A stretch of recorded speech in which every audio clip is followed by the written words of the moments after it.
Hi everyone, my name's Shine and I'm a producer with the Birmingham and Sandwell Mela. Unfortunately, we can't bring Mela to you live this year due to the COVID-19 restrictions. So we've put together a digital programme for you to enjoy Mela at home. Alongside music, dance and arts activities, this year's programme also includes Mela Makers, a series of online interviews with freelancers and professionals who work in Mela and festival curation and production. So if you want to be a future Mela Maker, the interviews will give you helpful advice and tips on how to do what we do. The interviews cover operations and crowd control, and we also talk about managing main stage artists and working internationally with India.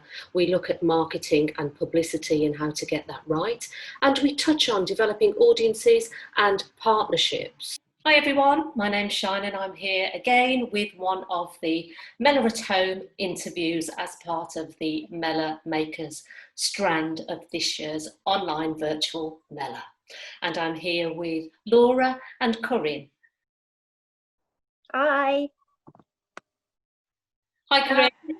Hi Laura. How are we? Good? Great, thank you. Good, thank you. Great. Would you, we're here talking to you about two things. We're talking about partnerships with the local authority, and we're also talking about marketing and audience development. So this series of interviews is to provide future Mela makers and festival curators with knowledge and insight into the industry, and also equip them with the skills that they might need, or better understand what skills they might need in order to manage events well and successfully. So you both work for Sandwell Metropolitan Borough Council, is that right? Yes, that's right, we do. And what do you do there at Sandwell Council? So Laura and I are both events and programme coordinators for the council, which is just near to Birmingham. And we deliver our own events. We're both very experienced event organisers, so we do our own programme of events, from Christmas light switch-ons to remembrance services to big Christmas events. And we also help other event organisers hold events on our land. So that's usually outside places like parks, local nature reserves and highways. Some councils, not ours, they have their own venues as well with indoor concert halls. We don't have that kind of space. But yeah, we work with a lot of external organisers, from huge 20,000 people festivals down to 50, 100 people in a park. Okay, that's great. So if a future Mela maker, a young person, was interested in organising an event in the local area, what process do they need to go through in order to develop a partnership with the local authority? So they need to come to us with a clear idea, first of all, of what they want, and not just the lovely side of events, but also to not have it perfect, but have given some thought to things like safety and infrastructure, because as a council, we're always going to be thinking about that. We can walk new organisers through those things, but it's really good if right from the first contact that they've actually given it some thought. And they would then come to us. So we would ask organisers to fill in one of our booking forms for us, to write a risk assessment. Again, this is something, sometimes people are frightened by risk assessments, but actually they're just common sense. And we have templates that we can give people that really walk you through the risk assessment process. We may ask for some other documents. Important ones are insurance.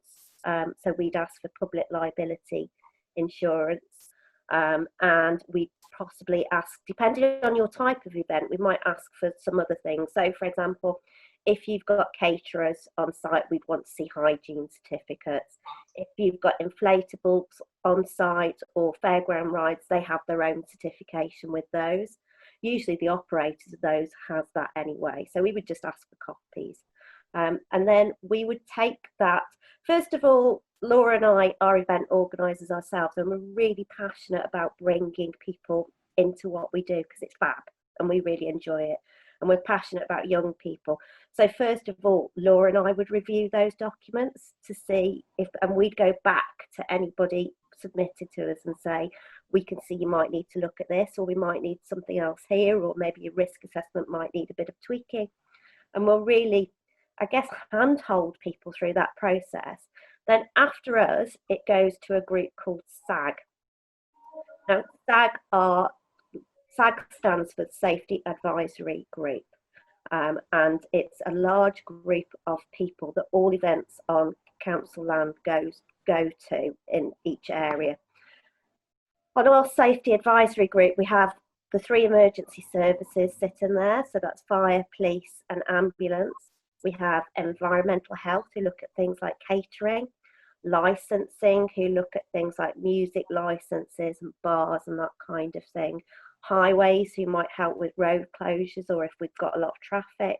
We've got parking team. We've got our health and safety team on there. Public health. Us, we're on there as event organisers. Yeah. So it's a really brilliant group of people. And sometimes the key thing to say about them is they are advisory.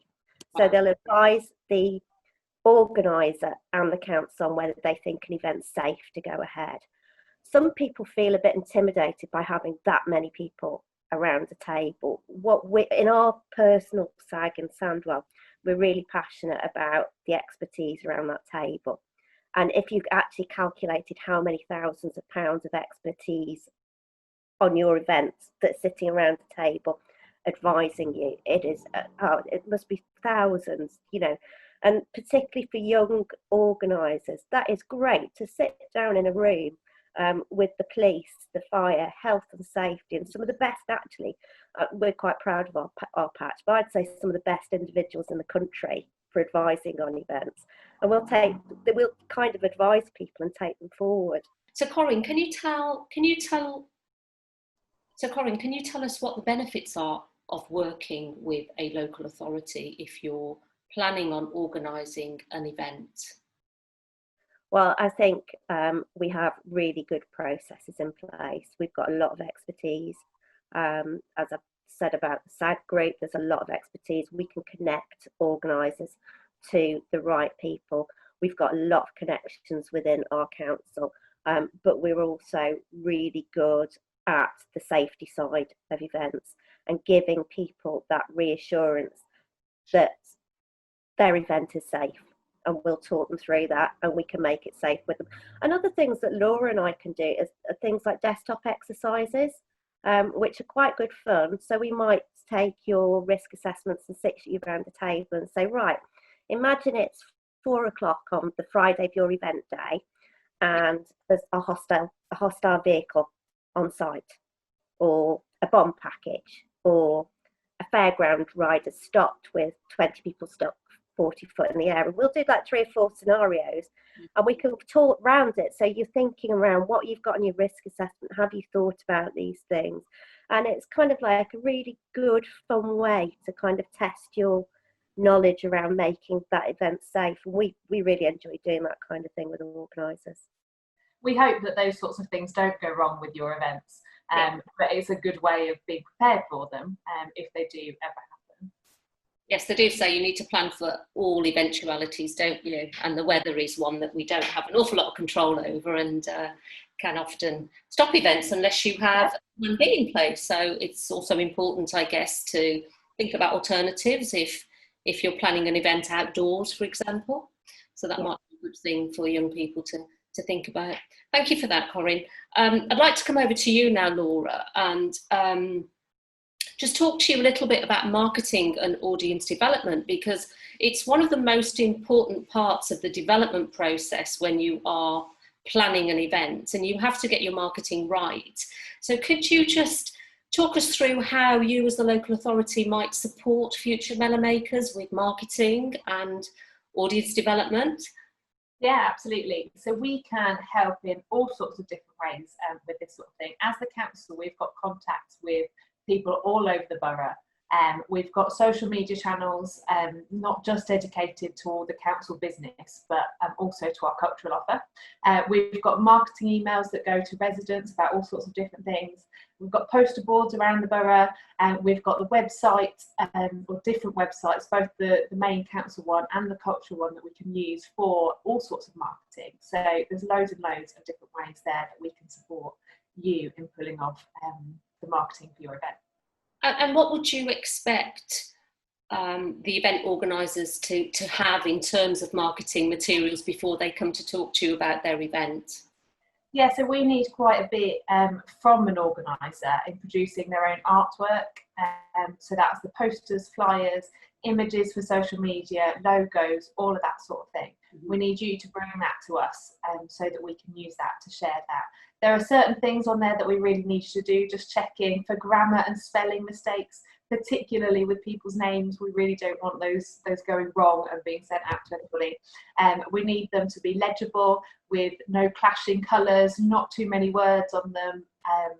Make sure that any copyright images on there have got the right licensing and the right copyrights on them. But most importantly, we need you to know your audience. We need you to design something that will just be so eye-catching and relevant to those people that you are really targeting. So yeah, that's what we need you to do, in just knowing your audience in that. And most importantly, just remember that when we're sharing things, it's both your reputation on the line and our reputation. So we want it to be really professional, something really good, so that we can share it far and wide, and get you the best audience for your event. So what else do future Mela makers need to think about when planning or organising an event in the Sandwell area? So in Sandwell, one of the big things to think about is our aims at the council at the moment.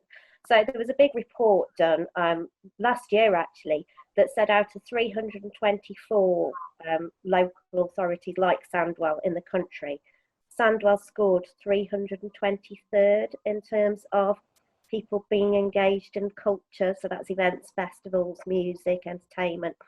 And what the report found was that people at Sandwell are actually really passionate, but don't have the opportunity at the moment. So a big part of what we're trying to do is grow our events and festivals for a wide range of people in Sandwell. We're really lucky to have lots of diverse communities, lots of diverse interest groups, and we're really passionate about actually giving people of Sandwell the offer that they deserve in terms of culture and festivals and events. So really we want these young people to come forward with new and vibrant ideas, because Laura and I can't think of all the wonderful events we could host in the area, and come to us and think about some of the groups in our areas that we can perhaps reach. And we're doing that in some ways with things like the Mela and our Filipino festival. We've got a visually impaired artist doing some work elsewhere. We've got the Maid Festival, which attracts 20,000 young people, and really making sure that the whole broad brushstrokes of Sandwell are getting that opportunity to enjoy things. So it's a really good time to come to us at the moment, because we're actively looking for talent to deliver fabulous things.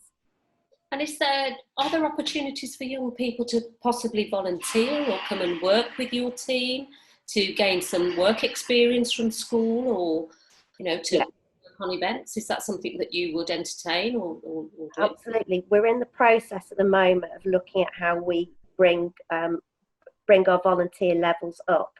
We'd like them to be quite big. In my former workplace, Laura and I have not been at the council that long. We've both been in events elsewhere, but I had a team of 100 volunteers. Most of those were young people. It's something that we're looking at the moment to grow over the coming years to support Laura and I. And actually, we provide really good kind of training from our experience, and we normally throw in a burger, which is always welcome. Unless you're a vegetarian, of course. Well, veggie burgers too.